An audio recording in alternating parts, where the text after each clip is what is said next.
Okay, so coming towards this question of porous spot या diffusion की बात हम करते हैं। यहाँ पर हमें सबसे पहले ये चीज़ समझने की ज़रूरत है कि porous spot क्या होता है। This part over here of this instrument this is called as porous spot। porous spot का मतलब ये है कि इसके अंदर there are very small pores, और उन स्मॉल पोर्स के साथ होता क्या है कि gases can either move inside और they can even escape outside. हमने ये गैस जार यहाँ पर इसलिए लगाया है कि गैसेस इस जार के अंदर यहीं पर रहें। या तो ये गैसेस इस जार के अंदर रहें या फिर ये पोरस स्पॉट को क्रॉस क्रॉस करके इस ट्यूब के अंदर आ सकें। बस इनकी मूवमेंट यहीं तक लिमिटेड रहनी चाहिए, ये गैस यहाँ से बाहर नहीं निकलनी चाहिए। That's why we have this over here. अब हम यहाँ पर कंपैरिजन करेंगे हाइड्रोजन का और एयर का और देखते हैं कि हमारे पास होगा क्या। हाइड्रोजन का मास अगर देखें तो हाइड्रोजन इज H2, तो इसका मास बनता है 2। जबकि एयर की अगर आप बात करें तो एयर का एवरेज मास हम लेते हैं 30 के around. This is the average mass. ठीक है, हम इसके ज़रिए कोई वैल्यूज जोन सी हैं इस वैल्यू के अकॉर्डिंगली हम बाकी चीज़ों को जस्टिफाई कर रहे होते हैं। तो air has somewhat of an average mass of 30। अब जब हम बात कर रहे हैं 30 मास की और 2 मास की, तो we clearly know this one thing that hydrogen will diffuse faster.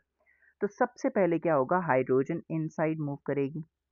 Air भी बाहर जा रही है, ऐसा नहीं है कि एयर बाहर नहीं जा रही, but the thing is hydrogen बहुत ज़्यादा जल्दी से मूव कर रही है while air is moving very slowly over here. तो इस वजह से स्टार्ट में हमारे पास क्या होगा कि हाइड्रोजन के पार्टिकल्स यहाँ पर बहुत ज़्यादा हो जाएंगे। जब हाइड्रोजन के पार्टिकल्स यहाँ पर ज़्यादा हो जाएंगे तो बहुत सारे पार्टिकल्स इस ट्यूब में भी एंटर करेंगे and they will push over here. Pressure create होगा, वो यहाँ पर पुश करेंगे, तो यहाँ पर एक्स के ऊपर वाटर लेवल नीचे की तरफ चला जाएगा एंड ऑब्वियसली यहाँ पर वाटर लेवल ऊपर आ जाएगा। ठीक है, बट द थिंग इज कि ये हमेशा के लिए ऐसा नहीं रहेगा, क्योंकि हाइड्रोजन डिफ्यूज जल्दी कर रहा है बट एयर भी तो डिफ्यूज कर रहा है, स्लोली है बट इट इज डिफ्यूजिंग। तो कुछ टाइम बाद what we will observe is that कि जब हाइड्रोजन कंप्लीटली डिफ्यूज कर चुकी है, मतलब हाइड्रोजन के पार्टिकल्स की amount outside and inside is equal now, अब हाइड्रोजन की नेट मूवमेंट जोन सी है वो जीरो हो गई है। नेट मूवमेंट जीरो होने का मतलब यह है कि पार्टिकल्स अंदर जा रहे हैं, लेकिन जितने पार्टिकल्स अंदर जा रहे हैं बाहर भी उतने ही आ रहे हैं। तो at the end diffusion net movement is zero. लेकिन एयर के लिए अभी ऐसा नहीं हुआ, क्योंकि एयर की तो मूवमेंट ही स्लो थी, तो air is still diffusing at the moment. अब एयर पार्टिकल्स बाहर ज़्यादा जा रहे हैं in comparison. Aahista Aahista air के पार्टिकल्स बाहर जब आना स्टार्ट होते जाएंगे, मूव करते रहेंगे, तो कुछ देर बाद यहाँ पर पार्टिकल्स की तादाद जो हाइड्रोजन के आने की वजह से ज़्यादा हो गई थी, बट एयर के बाहर जाने की वजह से now that movement, like because of that movement, the number of particles will decrease in this area. जब पार्टिकल्स यहाँ पर इस एरिया में कम होंगे तो ऑब्वियसली अब यहाँ पर ये वाटर लेवल वापस अपनी पोजीशन को गेन करेगा। So that's why इस तरह की क्वेश्चन में we will say that कि the water level will fall over here, but whenever they say after a period of time, then you will say that कि it will also rise back. अगर तो instantly पूछा जाता है ना, तो instantly is just that कि the particles will just move, like the water level will just move downward, that's it.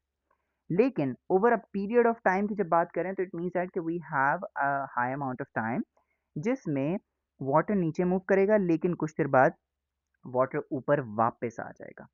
So in this scenario this alpha option will be the correct option. बाकी के कुछ MCQs के ऊपर आते हैं। This is the other one, the rate of diffusion of carbon dioxide and methane is investigated at two different temperatures, one high and one low. Which row correctly shows the gas that diffuses faster and the temperature at which diffusion takes place most rapidly? पहली बात हम ये देखते हैं कि carbon dioxide और methane में से पहले कौन डिफ्यूज करेगा। कार्बन डाइऑक्साइड का मास हम निकालते हैं तो that will come out to be 44। कैसे? कार्बन का मास है 12, ऑक्सीजन का 16 मल्टीप्लाई बाय 2, तो this is gonna be equal to 44। On the other hand I have CH4 which is methane.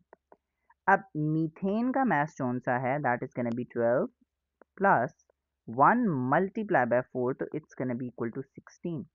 हमने ये देखना है कौन जल्दी डिफ्यूज करेगा, तो मुझे सबसे पहले पता चल गया कि methane will diffuse faster, that's first thing. Second thing is about the temperature, high temperature के ऊपर ज़्यादा जल्दी डिफ्यूजन होगी, तो over here C will be my correct answer.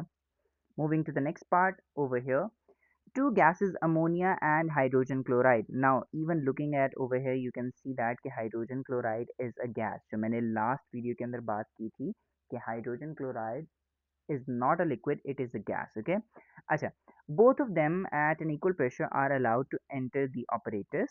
After a time, a white solid forms on the inside of the tube. Which statement explains why a white solid forms in this position shown over here?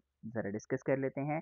HCl and NH3. NH3 का mass अगर निकालते हैं तो nitrogen का mass is 14, hydrogen is 1 multiplied by 3, this is gonna be 17. On the other hand, HCl का mass is 36.5, hydrogen is 1 and chlorine is 35.5. पहली बात मुझे ये पता चल गई कि अमोनिया इज फास्टर, तो ammonia will travel much more, centre से ज़्यादा आगे जाएगा अमोनिया. ठीक है, ये कुछ चीज़ें अभी हमने डिड्यूस कर ली हैं. अब ज़रा स्टेटमेंट्स के ऊपर आते हैं. The first statement says that ammonia and hydrogen chloride react to form solid ammonium chloride. अच्छा, ये पार्ट जोन सा है, we are gonna study this reaction in acid basis and salts, तो ये हम वहाँ पर जाके इसको डिटेल में देखेंगे. But this statement is right.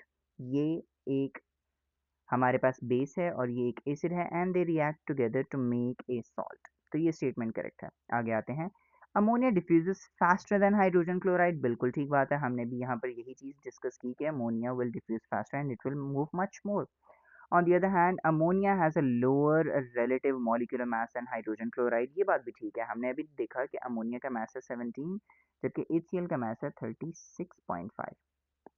तो अमोनिया डिफ्यूज फास्टर करेगा, तो ऑन दिस ऑप्शन ओवर है alpha will be the correct answer. Next आते हैं जी. We have ethylamine gas and hydrogen chloride gas react together to form a white solid ethylamine. At which position in the tube would a ring of solid white ethylamine chloride form? ठीक है जी. सबसे पहले masses देखते हैं. HCl का mass हमने already देख लिया है 36.5. ethylamine gas का mass देखना पड़ेगा, तो the formula is C2H5NH2. तो सबसे पहले देखते हैं 12 मल्टीप्लाई बाय 2 हो जाएगा, प्लस हाइड्रोजन है 1 multiply bye 5 plus nitrogen 4 and hydrogen is total of 2, so I'm just writing 2 over here. This is going to become 24 plus 6 plus 14 plus 2, 30, 44 and the total answer is going to be 46. अब ये 46 mass है जबकि HCl का mass is 36.5, तो it means that कि HCl ज़्यादा जल्दी diffuse करेगा. अब यहाँ पर ज़रा आते हैं. HCl ने तेज़ी से डिफ्यूज़ करना है. अगर मैं यहाँ पर देखूँ तो मुझे नज़र आ रहा है कि this seems to be the centre. बी जोन सा है मेरे पास इस ट्यूब का, यहाँ से लेके यहाँ तक अगर मैं सेंटर निकालूँ तो ये बी के आसपास जगह बन रही है. तो HCl क्योंकि फास्टर डिफ्यूज़ करेगा तो ऑब्वियसली ये सेंटर से ज़्यादा मूव करेगा. तो जब ये सेंटर से ज़्यादा मूव करेगा तो it should move towards up till over here. तो ये दोनों गैसेस यहाँ पर कंबाइन करेंगी और यहाँ पर इनका प्रोडक्ट बनेगा विच इज़ एथाइलमीन हाइड्रोक्लोराइड. ओके, यहाँ पर ये प्रोडक्ट बनेगा, तो alpha would be my correct option. Next आते हैं. A beaker of nitrogen is inverted over a porous pot position containing carbon monoxide as shown. The water level does not change. What is the reason for this? Okay, water level change क्यों नहीं हो रहा? इसकी सबसे basic reason जो हमारे पास हो सकती है कि टेम्परेचर भी सेम है और मास भी सेम है. इन शॉर्ट बात यह है कि डिफ्यूजन अगर सेम होगी तभी हमारे पास कोई चेंज नहीं आएगा. तो टेम्परेचर तो ऑब्वियसली सेम है क्योंकि जब भी आपने कंपैरिजन करना है टू डिफरेंट गैसेस का तो टेम्परेचर सेम रख के ही कंपैरिजन हो सकता है. तो आपने टेम्परेचर सेम रखा, गैसेस को चेंज कर दिया. अब यहाँ पर कौन कौन सी गैसेस हैं? नाइट्रोजन है, नाइट्रोजन इज N2. मास निकालते हैं 14 मल्टीप्लाई बाय 2 दैट इज 28. जबकि कार्बन मोनोऑक्साइड CO मास निकालते हैं 12 प्लस 16 दैट इज 28. तो I can clearly see that कि दोनों का मास सेम है, इसीलिए दोनों का डिफ्यूजन रेट भी सेम है. दोनों का डिफ्यूजन रेट सेम है, इसीलिए यहाँ पर वाटर लेवल पे कोई भी चेंज नहीं आ रहा. तो ऑप्शंस देखते हैं. What is the process, what is the reason for this? Both gases are diatomic, कोई फर्क नहीं पड़ता इससे. मास को हमने ढूंढना है. Nitrogen is an unreactive gas, again not my answer. The gas particles are too large to pass through the porous pot. ऐसा बिल्कुल possible नहीं है, gas particles pass कर जाते हैं. The two gases have the same relative molecular mass. This is the correct answer. My correct answer will be delta D over here. That's it for these questions over here. These are very short questions. This is not the whole past paper for this chapter. वो हम अलग separate से करेंगे. But this is just an introductory somewhat of the questions. Inshallah, in the next video we will cover the gas laws and our first topic, first chapter will be done. Inshallah.